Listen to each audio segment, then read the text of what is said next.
del Santo Evangelio según San Mateo. Jesús salirse de allí vio a un hombre llamado Mateo en su puesto de cobrador de impuestos y le dijo: sígueme. Mateo se levantó y lo siguió.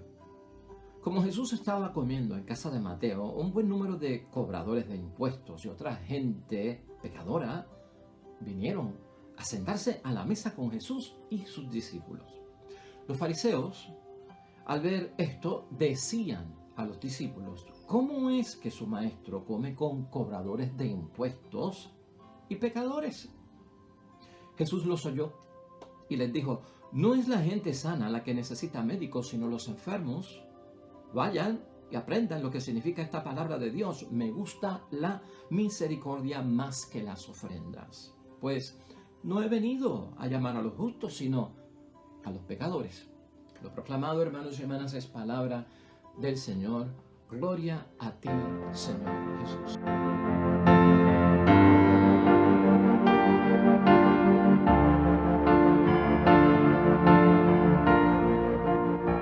San Mateo, capítulo 9, versículos 9 al 13. Y es que precisamente hoy estamos celebrando, hermanos y hermanas, la conversión, la transformación de parte de Mateo, quien se convierte en apóstol y quien se convierte en evangelista, en una total transformación increíble ante el encuentro de nuestro Señor Jesucristo, de aquel hombre que no estaba en las cosas de Dios. Así que hoy vamos a meditar seriamente sobre esto, hermanos y hermanas. Qué bendición que Mateo tuviese la oportunidad de que Jesucristo se diera la vuelta por donde él tenía su oficina, su negocio de cobrador de impuestos, y se atreviera a invitarlo a que se uniera a su misión, que transformara su vida, dejara el pecado, estuviera en la gracia y se dedicara a evangelizar y a predicar acerca de Dios. Oiga, eso es una bendición. ¿Sabes por qué es una bendición? Porque los que rodeaban a Mateo, los que conocían a Mateo como pecador, hermanos y hermanas, presumían que no valía la pena preguntarle a Mateo si quería transformar su vida, cambiar su vida, dejar de ser pecador y seguir las cosas de Dios. Presumían, pero nunca se acercaron a preguntarle si quería transformar su vida. Y no lo hacían porque para ellos la misma ley se lo impedía. ¿Por qué? Bueno, porque Mateo era un pecador público, era un publicano, alguien cuyo pecado grave, serio, mortal, lo excluía de muchísimas cosas en la práctica religiosa y en los ritos y celebraciones del templo, y por lo tanto, al ser una persona impura, por aquello de la pureza legal, no nos debemos acercar a él. Y con eso lo que hacían era limitar, ¿no?, el acercamiento, el llegar donde un pecador y hacerle la invitación continua de cambia, transforma tu vida. Hoy vamos a ver eso en la palabra de Dios, porque eso es muy importante. A veces decimos que ciertos pecadores son casos perdidos, hermanos y hermanas, pero realmente es una presunción que tenemos en nuestra mente. Estamos decidiendo por ellos. Es malo, hermanos y hermanas, y es mala diligencia que yo presuma que una persona, sin yo haberla interpelado, yo crea que cuando le voy a hablar de Dios me va a decir que no y por eso no voy. Eso es una mala diligencia. Estás presumiendo que te va a decir que no va a querer convertirse. Lo bueno sería que, bueno, vamos a tomar acción, vamos a ir personalmente. Yo prefiero escuchar el no de parte de la boca de la persona que yo escuchar el no que yo presumo aquí en la mente, porque entonces, hermanos y hermanas, estoy tomando decisiones por otras personas de presunción y no de una auténtica seguridad de que la persona no está dispuesta. Por lo tanto, para muchos en el tiempo de Jesucristo, Mateo era un caso perdido. Y Mateo no se merecía que se le hablara de Dios, porque ese es su estilo de vida. Y por lo tanto quedó excluido. Fue una bendición, hermanos y hermanas, que por lo tanto Jesucristo llegara a su vida. La idea fuerza que tenemos hoy, hermanos y hermanas, es la siguiente: Dios aprovecha nuestros percances como medio para hacernos madurar. Eso es lo que tenemos que ver nosotros cuando alguien está en pecado, estilo de vida de pecado, y necesita ser evangelizado, y que lleguemos a Él. ¿Por qué? Porque Dios aprovecha nuestros percances. El pecado es un percance, hermanos y hermanas, y lo ve como un instrumento para Él mismo hacernos madurar en el camino y aprender la lección. Hermanos y hermanas, en cuanto a Mateo, Mateo era un hombre bien diferente a los otros apóstoles que nosotros hemos conocido cuando Jesucristo los llamó, ¿no? Especialmente por aquellos que eran pescadores, que tenían un oficio, no una profesión, que no sabían leer y que no sabían escribir. Mateo es un hombre diferente al que Jesucristo llamó para que se convirtiera en su discípulo. Mateo tenía formación por el puesto que tenía de cobrador de impuestos. Mateo tenía una posición social por el puesto que tenía como cobrador de impuestos. Y Mateo tenía riquezas también, hermanos y hermanas, porque era una profesión de la cual se lucraba y por lo tanto tenía riquezas. Mateo, hermanos y hermanas, tuvo que haber estudiado matemáticas y economía, porque esa era la exigencia que tenían los romanos para aquellos que querían convertirse y ser profesionales como cobradores de impuestos.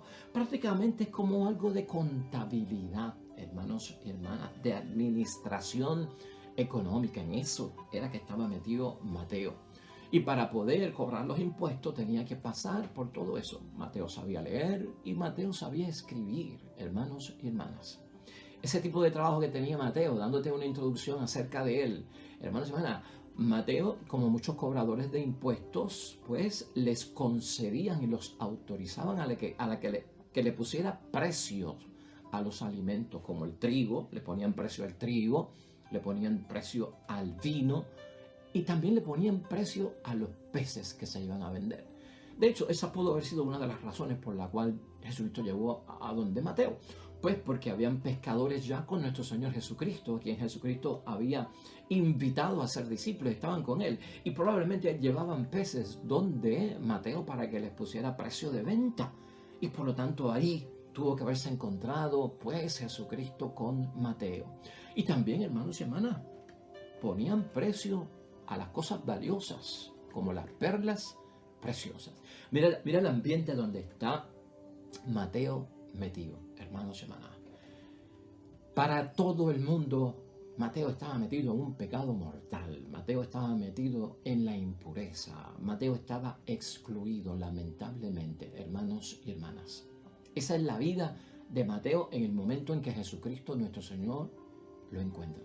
En la conversión de Mateo, también conocido como Leví, en los otros evangelios, hermanos y hermanas, se hace presente la misericordia de Dios. Y Mateo es figura de pecador conocido, de pecador público, de pecador mortal. Y en su conversión, el mensaje que nos está mandando la iglesia para que nosotros meditemos y reflexionemos, es que en esa conversión, en ese sí de parte de Mateo, nuestro Señor Jesucristo, se hace presente la misericordia de Dios. Mateo, por supuesto, hermanos y hermanas, por esa posición que tenía, por ese ser cobrador de impuestos, solo se podía rodear de gente de la misma calaña de él.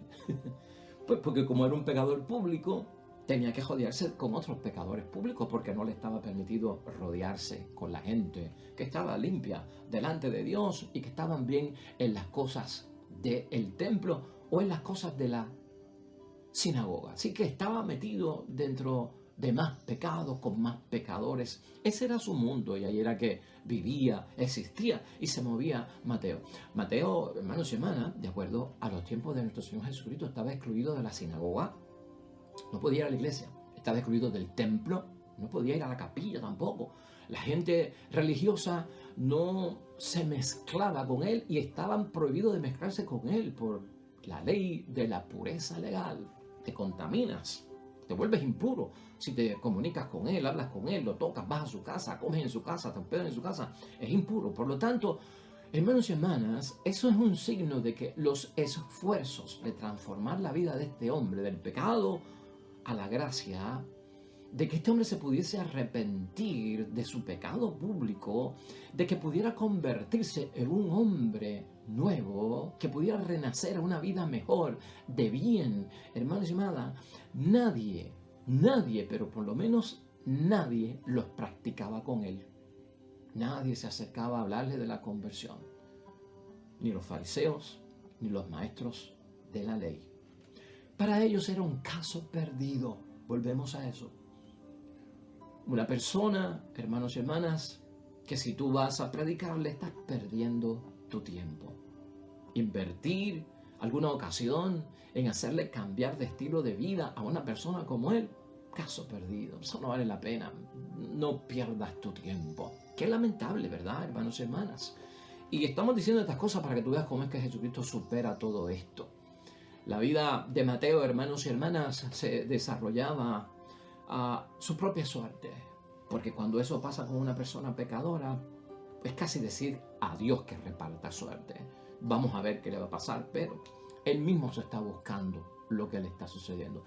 A veces en la vida, hermanos y hermanas, y ahora aplicando esto a nuestro examen de conciencia, a nuestra reflexión y a nuestra meditación, a veces nosotros pensamos que ciertas personas cuyas vidas públicas, ¿verdad?, son pecaminosas, son notorias, son caso perdido.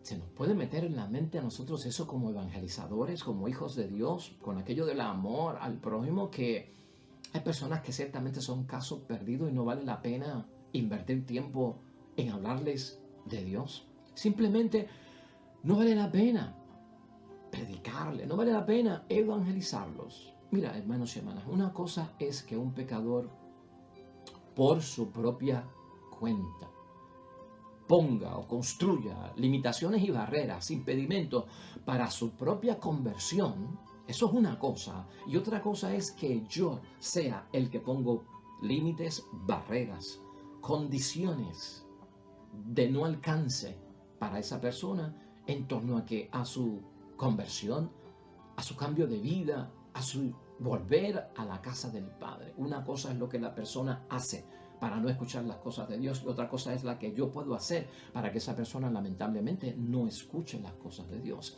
A veces pensamos que un pecador, hermanos y hermanas, no se quiere convertir. No lo hemos escuchado de él, pero por su estilo de vida, porque diariamente está metido en eso, porque de eso es lo que vive, pues esa persona con ese estilo de vida, ¿qué va a querer esa persona convertirse? A veces eso es lo que pasa por nuestra mente. Pero como te dije al principio, esas son presunciones que nosotros tenemos en la cabeza. Yo no le he preguntado a la persona si se quiere convertir, porque yo estoy decidiendo por la persona de que su estilo de vida no se va a querer convertir. Y por eso no lo evangelizo. A veces el pecador, hermanos y hermanas, por nuestros propios señalamientos, por nuestros propios prejuicios hacia las personas que tienen pecados públicos o pecados que hayan cometido graves, que nosotros los conocemos por nuestros prejuicios, ese pecador entiende, hermanos y hermanas, que al señalarlo nosotros y al hablar de él, lo hemos descartado, lo hemos excluido de la posible conversión. Pero no es que no se quiera convertir, eso lo está diciendo Jesucristo hoy aquí y es lo que tenemos que entender, sino que lo hemos alejado en base a nuestros juicios condenatorios, ¿no? Con la conversión de Mateo, hermanos y hermanas, Jesús nos enseña que solo encontraremos a Dios realmente y a un Dios Padre si somos capaces de aceptar a los pecadores, no su pecado, sino de aceptarlos. ¿En términos de qué? De que debemos evangelizarlo, de que debemos invitarlos a la casa de Dios. La salvación que Jesús anuncia, hermanos y hermanas, siempre en su palabra ha dicho que es un don de Dios. La salvación es un don de Dios. La salvación es una gracia de Dios. Yo no estoy llamado para administrar, hermanos y hermanas, de acuerdo a mis caprichos, pues la gracia de Dios, el don de Dios. O sea, ¿de dónde ha salido esto que la gracia de Dios y el don de la salvación de Dios? Pues yo lo tengo que administrar y decir que es para este y no es para el otro. No, eso no lo podemos hacer. O sea, ¿estoy aceptando a los pecadores o estoy rechazando a los pecadores? La salvación que Jesús anuncia, hermanos y hermanas, si entonces es un don de Dios y es una gracia de Dios, hermanos y hermanas, yo entonces tendré que hacer un examen de conciencia y ver hasta qué punto yo soy el que estoy prohibiéndole a otra persona conocer las cosas de Dios, cuando no ha sido la persona la que ha puesto barreras ni límites, sino que por mi condición de juicio lo estoy excluyendo o sacando fuera de la oportunidad de la conversión. Con la conversión de Mateo, hermanos y hermanas, por lo tanto, nosotros aprendemos algo muy importante. Jesús ofrece un lugar, Jesús ofrece un espacio para aquellos que en la sociedad, hermanos y hermanas, no lo tienen.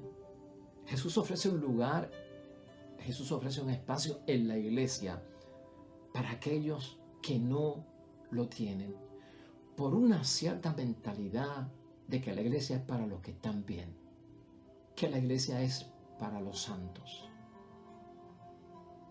Ahí dentro de esa mentalidad, hermanos y hermanas, mucha gente que no son muy sabias, que son de poco entendimiento, que no se les ha hablado correctamente acerca de Dios, pueden ver una barrera, ¿no? La casa de Dios es para gente buena, para la gente recta, para la gente que hace las cosas que Dios manda guardar. Como yo estoy en otro mundo y no estoy haciendo eso, yo no puedo ir a la casa de Dios. Qué triste que una persona viva bajo esos parámetros. Cuando la casa de Dios, hermanos y hermanas, todo el mundo está en formación, todo el mundo está en transformación, todo el mundo está madurando poco a poco para llegar a las cosas de Dios, porque un día están en gracia, otro en pecado. Del pecado, al perdonarse, pues sus pecados pasan a la gracia y entonces como un ciclo, hermanos y hermanas.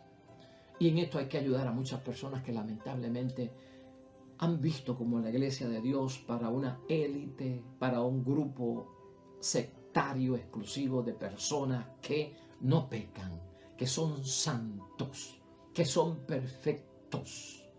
Ese es el lugar que hay y el espacio que hay de Dios en su templo. Es una gran enseñanza, hermanos y hermanas, la que Jesucristo nos hace a través de la conversión de este hombre.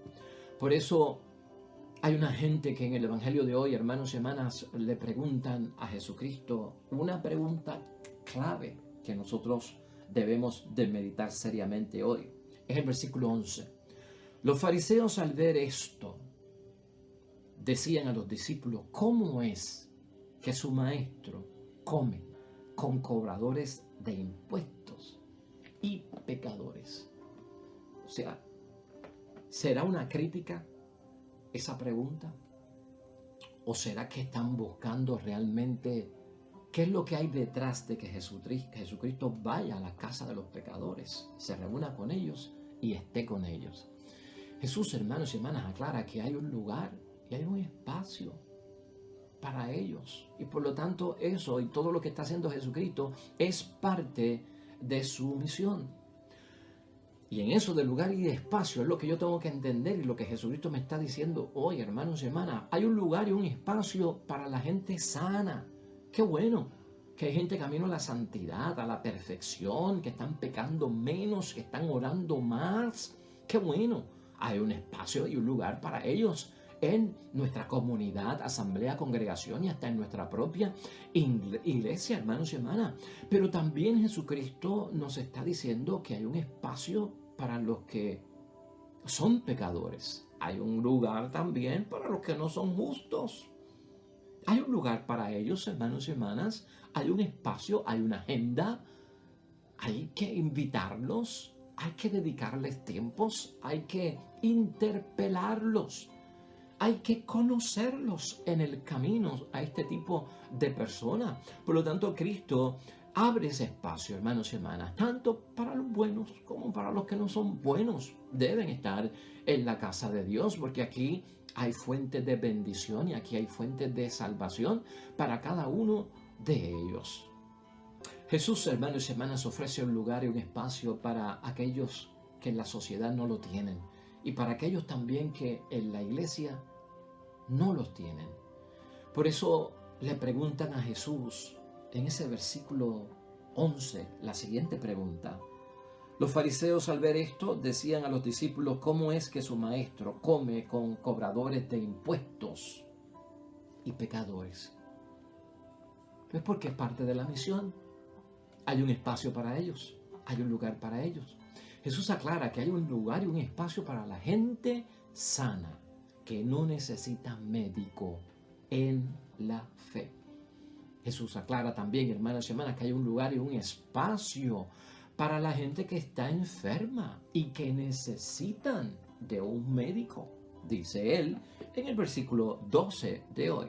Jesús los oyó y les dijo, no es la gente sana la que necesita médico, sino aquellos que están enfermos. Hay un lugar, hermanos y hermanas, y un espacio, nos enseña Jesucristo hoy, para los justos y también para los pecadores. Y lo aclara con la cita del versículo 13 de hoy. Vayan y aprendan lo que significa esta palabra de Dios. Me gusta la misericordia más que las ofrendas. Eso es lo que dice Jesucristo. Está citando el libro de Oseas en el capítulo 6, versículo 6. Tener una falsa idea, hermanos y hermanas, de cómo Dios trata los pecadores es como ofender a Dios, pero sin amor al prójimo. Por eso. Y ese principio yo creo que tiene que estar claro en nuestras mentes en la reflexión de hoy, que es lo que Cristo quiere poner en la mente de cada uno de nosotros y que vayamos nosotros poco a poco entendiéndolo, hermanos y hermanas. Tener una falsa idea de cómo Dios trata los pecadores es como ofrendar a Dios, pero sin amor al prójimo. Gracias a Dios que Jesucristo apareció en el camino de Mateo, hermanos y hermanas. Si no, ¿quién se hubiese acercado a hablarle de las cosas de Dios nuevamente, a tratar de incluirlo en las cosas de Dios? Mira, hermanos y hermanas, vamos a concluir hoy con Oseas, porque Jesucristo, esta frase de misericordia quiero, no sacrificios, está en los libros del Antiguo Testamento, boca de los profetas, en los salmos, está en los evangelios de Cristo, está en las cartas pastorales de Pablo y está en las otras cartas que enviaron los hombres de Dios que aparecen en el Nuevo Testamento. Porque era poderosa esa frase, misericordia quiero, no sacrificio. Y esto, al entenderlo, hermanos y hermanas, Oseas dice que Dios se conmueve ante las faltas de su pueblo. Y por eso es que Jesucristo lo cita. Porque yo me tengo que conmover ante la falta del prójimo, como Dios se conmueve ante la falta de su pueblo. Hay una palabra de Oseas aquí, hermanos y hermanas, que no podemos dejar pasar por alto, con la cual yo quiero concluir hoy, porque Oseas es un profeta muy bueno para esto de la misericordia para los pecadores.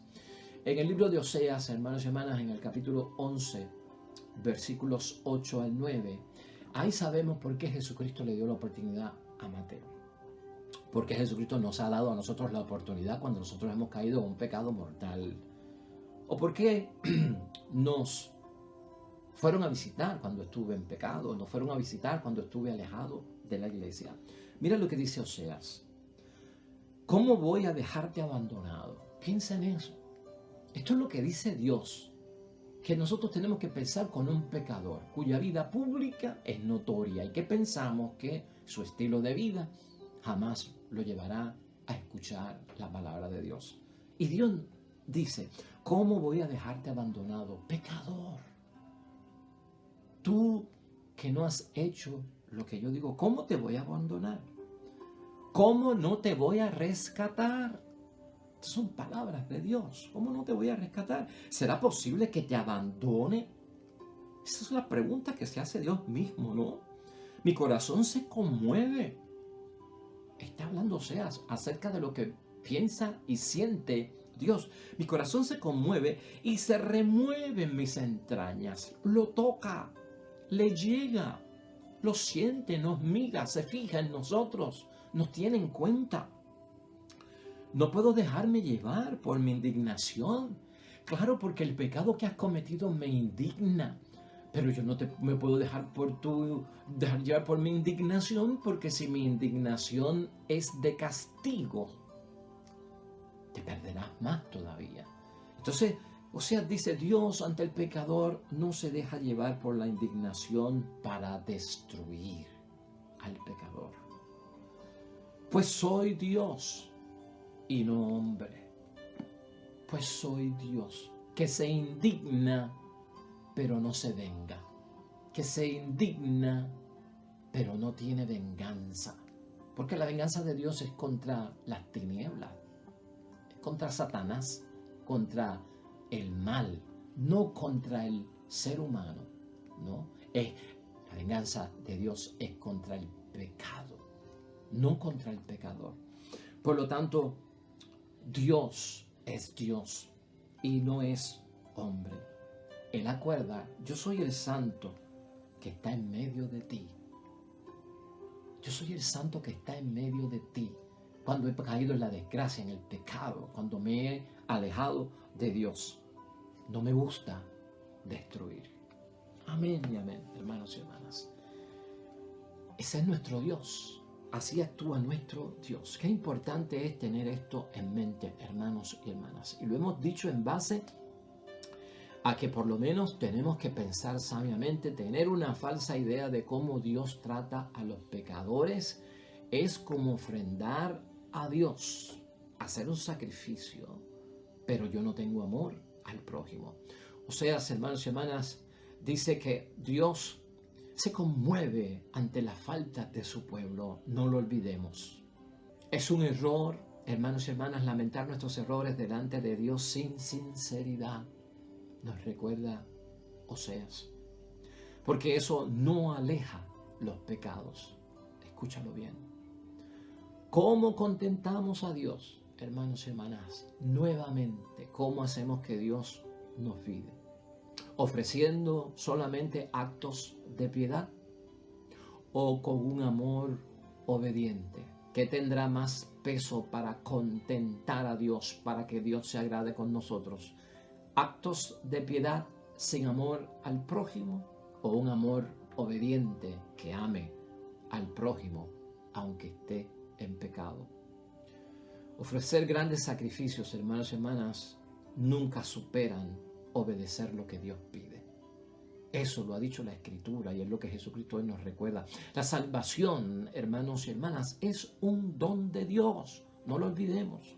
Es una gracia de Dios, hermanos y hermanas, que no pertenece a mí darla o no darla, decir quién se le puede llevar o a quién no se le puede llevar. Yo no puedo administrar la salvación de Dios, eso no me toca a mí.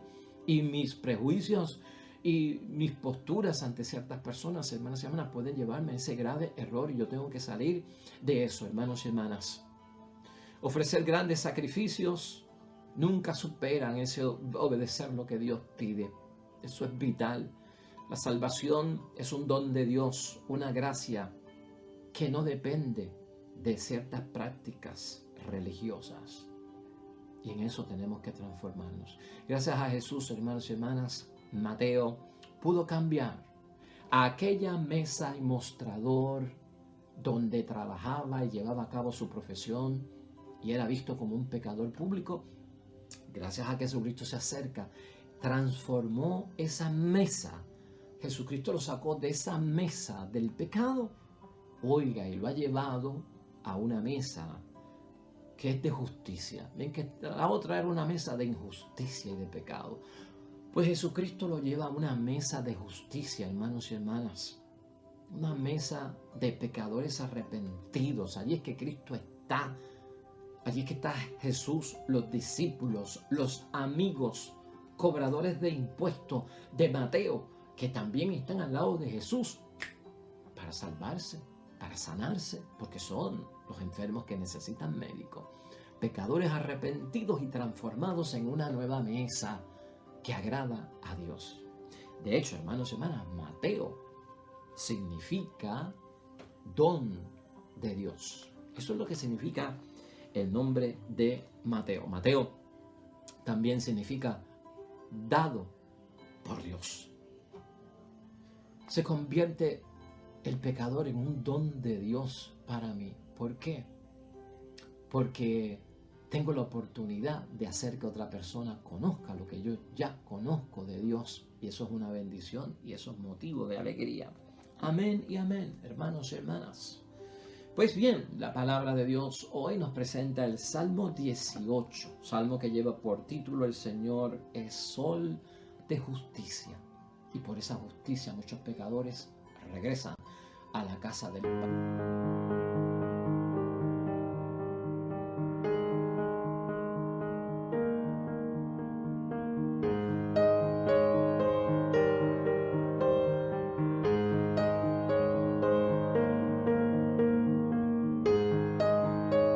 Amén, amén, hermanos y hermanas, el Señor esté con vosotros.